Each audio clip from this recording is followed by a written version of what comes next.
In today's video, we're going to be preparing our trusses to be set by a crane. And how you prepare a truss to be set by a crane compared to setting by hand is totally different. Hi guys! So if you look down here, oh, there's a little one. Make sure to subscribe and like the video. Yeah, do what she said. Good and idea. turn on those notifications. And the notifications. But down here, we got them setting. We're going to be flipping them over and preparing them down here on the ground and probably bring some up here on the bank. And it's going to be something that it takes a little time, but you're going to be glad you sheathed it and built your overhangs on the ground. So we're going to do that today. So let's get started. All right, so earlier we went and took the trusses off the top, which was our gable trusses. And you can see we got them laid out here on the ground. And believe it or not, what I ended up doing was taking these pump jacks that you see me use, or sorry, wall jacks that you see me use in the other video, and actually wall jacked it up and then hooked my truck and then pulled this one over top of the ground because I know they don't look that heavy, but those suckers are heavy. So now we got our gables strung out on the ground. We got a few up here in a pile, and those are going to be for the reverse gables on the bump outs of the house. So we're going to take a 2x4, lay underneath of them, get them kind of leveled up, and then start sheathing them. So we're going to start that. And one thing I wanted to show you here, over on the garage side, we since it's 9-foot sheathing, it didn't go clear up to the top of the wall, so we're going to have to let the bottom overhang with about a foot of sheathing here on the gable truss. If you see that, you see up here, whoa, right there. And then when we do this truss, probably the same thing. So we'll have to make sure we let a little bit overhang to cover that up. So yeah, so I better get started. Got a lot of work to do today. See here behind me, we just started the sheathing like I was telling you. This side over here, that's overhanging for that garage I was telling you about. And now if you look at this side, we're only overhanging down here. We're down 1 3/4 to cover up your 2x4 plate, along with a little bit of the other plate that's sticking up. Because remember, that sheathing's sticking up a little bit from the wall sheathing that we put on. All right, so if you look here, I'll show you what's going on. If you look down here, we're just chalking a line from the edge of that truss, and then we're ripping off the access there. And all these pieces are 2 foot on center as far as the pieces that go on the truss. And now I'm going to have to figure out how to frame this in for that window and sheath it. So I may or may not do that on the ground, I'm not sure yet. So you just got to keep sheeting it that way. It's really not that complicated, but you may have never done it before. So hopefully this is helpful for you.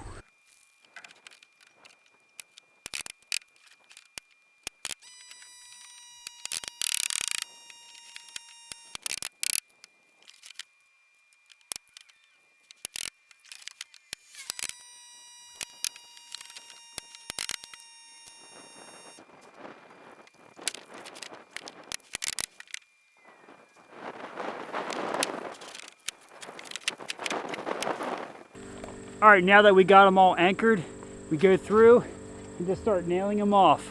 On the marks that you see on the sheathing is where you nail them, 2 foot on center.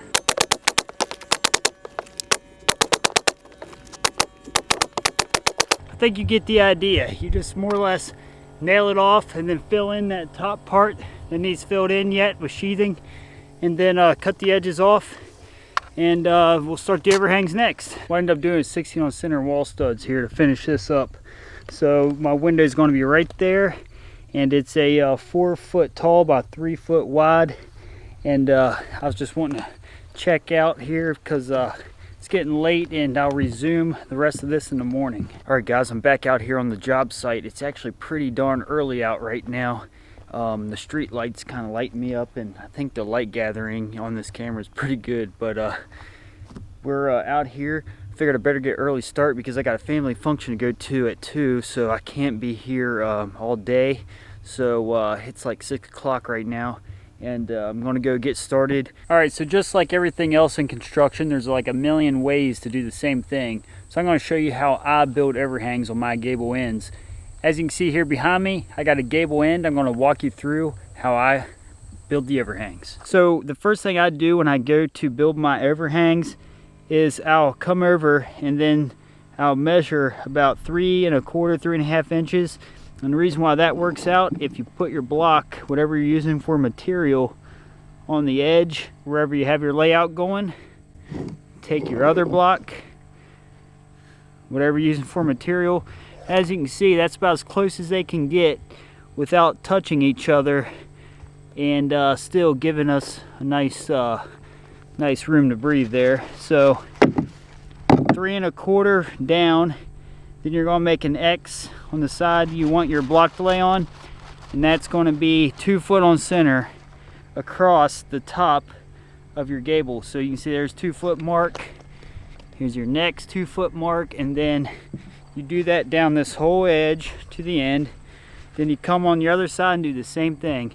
So you can see I got 2 foot on center marks, and I'm using 10.5 inch 2x6s. It's going to give me a 1 foot overhang. All right, so to do this one, we need 8 10.5 inch blocks. So let's go get those cut and get them over here and start shooting them on, and go from there. All right, just line it up on your edge. And I like to compensate a little bit, because when you toenail it, that nail gun's gonna push it over. Line it up flush with your truss out here. And then I'll get 2 in it at least, and go ahead and tack it over to make sure we're on that line really well. All right, looks good. Now put 3 on each side. All right, here's the one we just toenailed on, and make sure you get it nice and secure and put them all on like that. On the marks, get set, go.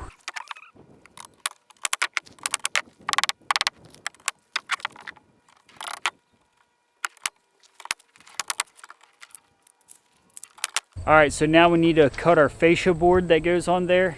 And when I say fascia board, this ain't like a trim board, it's just the fascia of the house, where you wrap later with aluminum. At least that's what I use. But so we're gonna cut those, and I'll show you how that's done. All right, so the first thing you need to do is get the crown of your board to be bowed up, that you're gonna be using for your fascia board here. And then I marked my 7/12, and to get the 7/12, to take your speed square, lay it down here, use your common numbers on your speed square, and then turn it to a 7, because this is a 7/12. So as you can see right there is a 7 on the speed square, and if you trace that line, that gives you the 7/12 pitch. And this is the short 7, so anyways, we go ahead and cut that off. That's going to be our peak, and then we know from this peak of the gable truss to the end, it's about 8 foot, but we're going to make it 8'6", because when we set it, we're going to have to cut the edge off wherever it lines up with the other truss. All right, so now we got our board roughly cut here. So we know that this block was 3 1/4 away from that peak. So we want to come up here and measure over 3 1/4, make a mark, and that is going to line up with this board. So we take our 3 1/4 mark, line up with our 3 1/4 up here. We'll go ahead and tack that on once it's flush with the edge of the fascia board. And now we know it's a 2 foot layout, so all you gotta do, hook to the end of this and put your layout across the top of the board. Line up your blocks with it. Now just shoot 3 nails in it.